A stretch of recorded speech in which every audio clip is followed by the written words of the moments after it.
नमस्कार दोस्तों, मैं डॉक्टर रजत आप सभी का अपने चैनल में स्वागत करता हूं।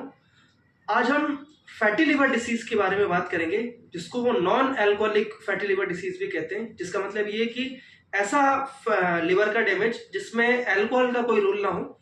आज हम ये समझेंगे कि ये क्यों हो जाता है और ये क्या होता है, और अगर ये आपको डायग्नोज हुआ है तो आगे चल के आपको क्या समस्याएं हो सकती हैं। साथ ही साथ इसका हम उपचार भी समझेंगे। तो सबसे पहले हम ये जानते हैं कि फैटी लिवर डिसीज होता क्या है।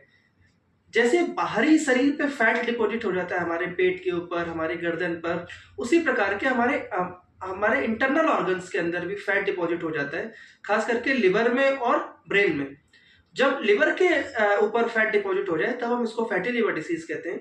आजकल के सिनेरियो में इतना कॉमन हो गया है कि अगर हम लोगों का अल्ट्रासाउंड कराएं तो हर दूसरे व्यक्ति के अंदर फैटी लिवर डिसीज आपको देखने को मिलता है, जिसकी अलग अलग ग्रेडिंग होती है, ग्रेड 1, ग्रेड 2, ग्रेड 3।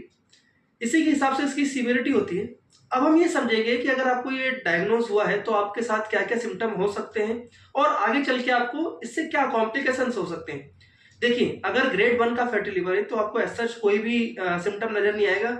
हाँ, थोड़ा बहुत आपको इंडाइजेशन होगा कि जब भी आपने बाहर का या फिर फैटी फूड खा लिया तो आपको तकलीफ हो सकती है। बाकी इसमें ऐसी कोई तकलीफ नहीं होती। लेकिन अगर आपको ग्रेड 1 फैटी लिवर आया है तो ये एक अलार्मिंग साइन है। आपको सचेत हो जाना चाहिए कि आगे चल के आपके साथ किसी ना किसी प्रकार की हार्ट की बीमारी, किसी प्रकार के कोई हृदय का रोग हो सकता है। तो अगर आपको ये आया है तो आप सतर्क हो जाइए और अपनी लाइफ स्टाइल को चेंज कीजिए। क्यों कि इसका जो कारण है, फैटी लिवर डिसीज का कारण है आपकी अनहेल्दी लाइफ स्टाइल, आपका अननेसेसरी का फैट को ज्यादा खाना। अकेला फैट ही नहीं, जब आप रिफाइंड कार्ब भी खाते हैं, जैसे शुगर हो गया, मैदा हो गया, ये सारी चीजें भी आगे चल के फैट में ही कन्वर्ट होती है। और लिवर का ही काम होता है सारा मेटाबॉलिज्म को रेगुलेट करना, इसलिए सबसे पहले इसी को ही ऑर्गन को अफेक्ट करता है फैटी लिवर डिसीज। साथ ही साथ अगर आपको ग्रेड 2 या ग्रेड 3 में ये कन्वर्ट हो गया दोस्तों, तो ये आगे चल के आपको सिरोसिस ऑफ लिवर बना सकता है। सिरोसिस क्या होता है? लिवर का परमानेंट डैमेज, मतलब लिवर खत्म हो गया अब आपका। तो अगर आप इसको अर्ली स्टेज में रोक लेंगे तो ये आपके लिए काफी सही रहेगा। अगर हम इसके उपचार की बात करें तो आप अभी तक ये समझ गए होंगे कि ये प्योरली लाइफ स्टाइल बीमारी है, जो आपके अनहेल्दी फूड हैबिट्स और इनएक्टिव लाइफ स्टाइल की वजह से होती है।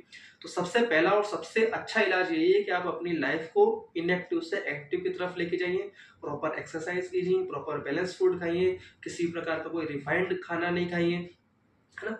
और अगर हम दवाइयों की बात करें तो होम्योपैथी के अंदर काफी ऐसी दवाइयां हैं जो आपको इस बीमारी से निजात पाने में हेल्प करेगी। जैसे सबसे पहली दवाई जो फास्फोरस, इसके अंदर लिखा है कि ये फैटी डिजनरेशन ऑफ ऑर्गन्स को हील करने में हेल्प करता है। दूसरी लाइकोपोडियम, तीसरी चाइना। ये तीनों इतनी वंडरफुल रेमेडीज है लिवर के लिए कि ये लिवर की अच्छी से अच्छी कॉम्प्लिकेशंस को मैनेज कर सकती हैं। साथ ही साथ कार्डोसमार और चेलिडोनियम, कैरिका पपाया, ये भी दवाइयाँ हैं जो लिवर के ऊपर काम करने वाली होती है। आप अपने लोकल होम्योपैथ की सहायता से इन दवाइयों के डोज को प्रॉपरली समझ के अपने प्रॉपर सिम्टम को बता के इस दवाई की हेल्प से अपने फैटी लिवर डिसीज को ठीक कर सकते हैं। अगर हम एलोपैथिक ट्रीटमेंट की बात करें तो एज सच कोई वहाँ पर ट्रीटमेंट नहीं है।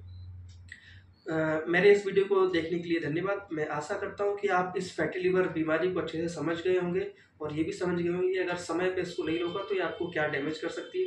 वीडियो देखने के लिए धन्यवाद। चैनल को सब्सक्राइब कीजिए। चैनल में जो भी वीडियोस आते हैं उसको देखने के लिए उसमें बेल आइकन होता है, उसको दबाइए और साथ ही साथ मेरे हर वीडियो को लाइक कीजिए।